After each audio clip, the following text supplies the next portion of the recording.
Αξιότιμε κύριε Πρωθυπουργέ, φίλε και γείτονα Ζόραν, αξιότιμη ύπατη εκπρόσωπε, κύριε Επίτροπε, κύριε Αναπληρώτρια Γενική Γραμματέα του Οργανισμού Ηνωμένων Εθνών, κύριε Νίμιτς, απεσταλμένο ειδικό μεσολαβητή του ΟΗΕ για την επίλυση αυτής της διαφοράς 25 χρόνια τώρα. Κυρίες και κύριοι, συναντιόμαστε σήμερα εδώ στις Πρέσπες με φόντο το τριεθνές στο δικό μας ραντεβού με την ιστορία. Βρισκόμαστε σε ένα σημείο που στο διάβα της ιστορίας το έχουν διασχίσει νικητές και ηττημένοι της ιστορίας. Θριαμβευτές, αλλά και τραγικοί ήρωες. Κυνηγοί και κυνηγημένοι. Όπως μας έχουν αφηγηθεί με λόγο και εικόνες οι μεγάλοι ποιητές της ανθρώπινης περιπέτειας. Και βρισκόμαστε εδώ για να αναμετρηθούμε με το βάρος της δικής μας ιστορικής ευθύνης. Να απευθυνθούμε πρώτα απ' όλα στους λαούς μας. Αλλά να απευθυνθούμε και σε όλους τους λαούς των Βαλκανίων. Λαούς βασανισμένους στο διάβα της ιστορίας, από το δηλητήριο του σοβινισμού και τη διχόνοια του εθνικιστικού μίσους και της πατριδοκαπηλείας. Λαούς χτυπημένους από περιφερειακές, διεθνείς, αλλά και αδελφοκτόνες σειράξεις και εθνοκαθάρσεις. Από αλλαγές συνόρων, από αλυτρωτικές παραχαράξεις της ιστορικής αλήθειας, από την επιβολή και την κυριαρχία του φόβου. Σήμερα λοιπόν βρισκόμαστε εδώ κοιτώντας κατάματα την ιστορία των λαών μας. Βρισκόμαστε εδώ για να πράξουμε και οι δύο το πατριωτικό μας καθήκον.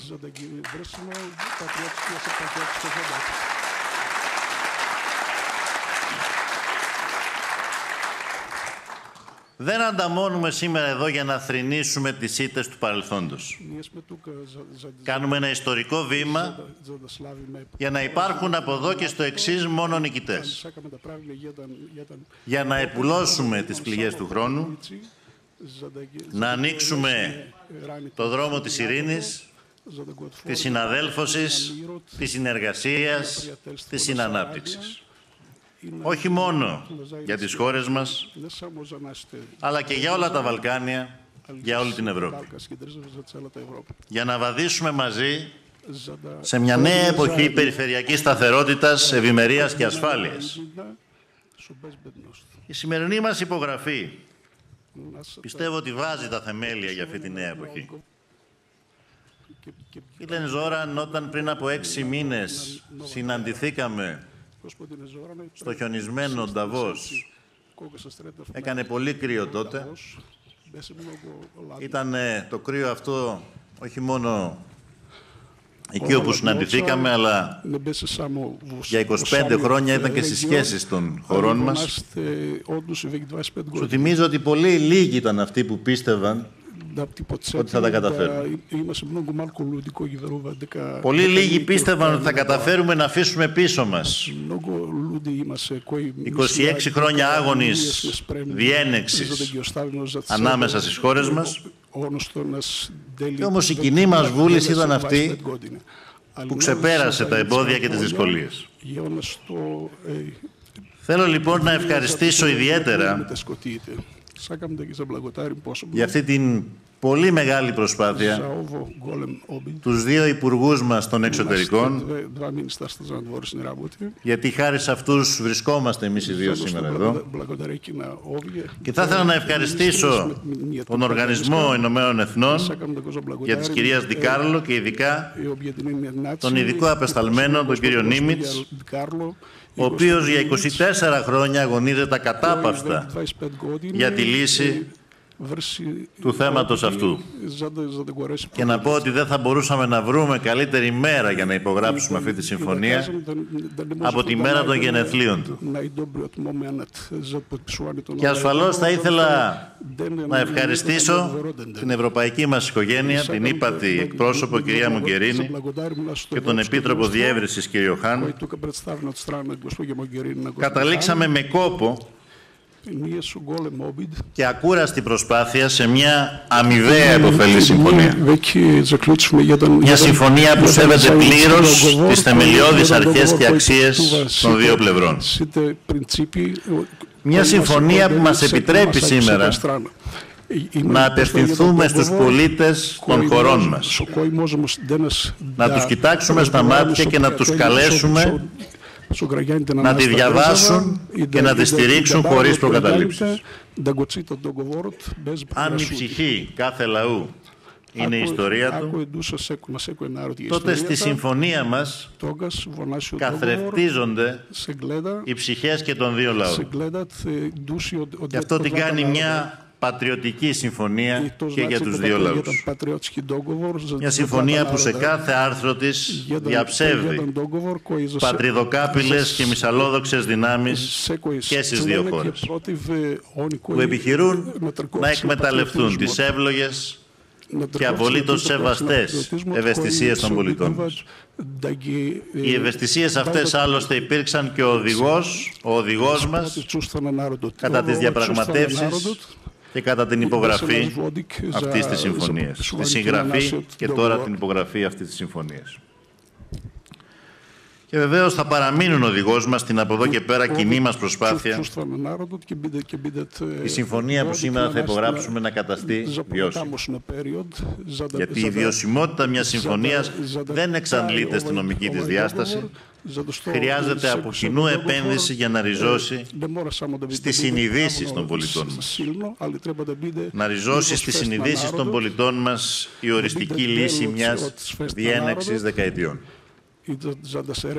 Και γι' αυτό αποδίδουμε ιδιαίτερη σημασία σήμερα τόσο σε νέα έργα υποδομών, όπως η σιδηροδρομική διασύνδεση Θεσσαλονίκης, Σκοπίων, Βελιγραδίου, Βουδαπέστης, όσο και στα έργα που έχουμε συμφωνήσει στο πλαίσιο των μέτρων οικοδόμησης εμπιστοσύνης, όπως η νέα συνοριακή διάβαση, ένα έργο με μεγάλη βαρύτητα για την περιοχή μας και τις διασυνοριακές μας σχέσεις. Αγαπητέ Ζόραν, κυρίες και κύριοι, έχουμε ιστορικό χρέος αυτό το βήμα που κάνουμε από κοινού να φροντίσουμε ώστε να μην μείνει μετέωρο. Και είμαι αισιόδοξος ότι θα τα καταφέρουμε. Είμαι αισιόδοξος ότι οι λαοί μας θα αποτελέσουν παράδειγμα συναδέλφωσης σε μια ιστορική περίοδο γενικευμένης αποσταθεροποίησης και γεωπολιτικών συγκρούσεων. Γιατί όχι μόνο η περιοχή μας, αλλά ολόκληρη η ανθρωπότητα χρειάζεται τέτοια παραδείγματα σαν το δικό μας. Παραδείγματα λαών και χωρών που αποτινάζουν τα βαρύδια του μίσους και οικοδομούν μαζί το μέλλον τους. Η μοίρα των λαών και των χωρών των Βαλκανίων άλλωστε είναι αλληλένδετη, όπως και η μοίρα των λαών και των χωρών της Ευρώπης. Έχουμε μπροστά μας μεγάλες προκλήσεις, γεωπολιτικές, οικονομικές, κοινωνικές, περιβαλλοντικές. Ο μοναδικός δρόμος για την επιτυχή αντιμετώπιση τους είναι μια συνεχτική στρατηγική διασυνοριακής, περιφερειακής και διεθνούς συνεργασίας. Μια στρατηγική εξωστρέφειας και κοινής ευρωπαϊκής πορείας των Βαλκανίων. Μιας πορείας που θα ακυρώσει αποφασιστικά τις δυνάμεις της γεωπολιτικής αστάθειας και θα κλείσει μια για πάντα το οδυνηρό κεφάλαιο της αλλαγής των συνόρων. Κυρίες και κύριοι, κλείνοντας, θέλω να σας εκμυστηρευτώ ότι είμαι λάτρης της βαλκανικής μουσικής, αυτής της υπέροχης μουσικής με τα χάλκινα όργανα που τραγουδιέται σε όλες τις γλώσσες των λαών της Βαλκανικής. Στην τεράστια βαλκανική μουσική παράδοση εξέχουσα θέση έχουν τα μυρολόγια, τραγουδισμένα από μυριάδες μαυροντημένες γυναίκες των χωρών μας όταν αποχαιρετούσαν τους άνδρες και τα παιδιά τους πεσώντες στο βωμό των πολέμων, άλλοτε πολεμώντας για πανανθρώπινη ελευθεριά και άλλοτε πέφτοντας θύματα του φανατισμού και των εθνοτικών συγκρούσεων. Εξέχουσα θέση όμως πέρα από τα μυρολόγια κατέχουν και τα τραγούδια της χαράς που υμνούν τη γέννηση και την ομορφιά της φύσης και των ανθρώπων μας. Ένα τέτοιο καινούριο τραγούδι ξεκινάμε να γράφουμε σήμερα μαζί εδώ στις Πρέσπες.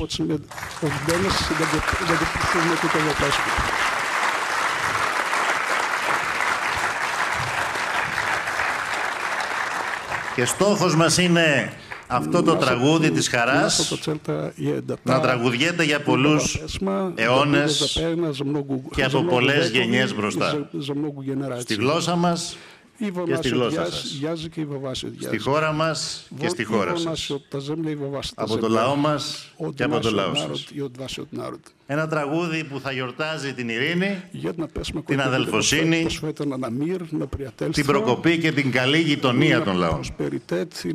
Χόρτασαν άλλωστε οι παλιότερες γενιές σε αυτόν τον τόπο από μυρολόγια. Ήρθε η ώρα να μιλήσουμε ξανά για τη γέννηση. Ήρθε η ώρα να μιλήσουμε ξανά για τη γέννηση του κοινού μας μέλλοντος. Ήρθε η ώρα να τραγουδήσουμε ξανά χαρούμενα τραγούδια στα Βαλκάνια.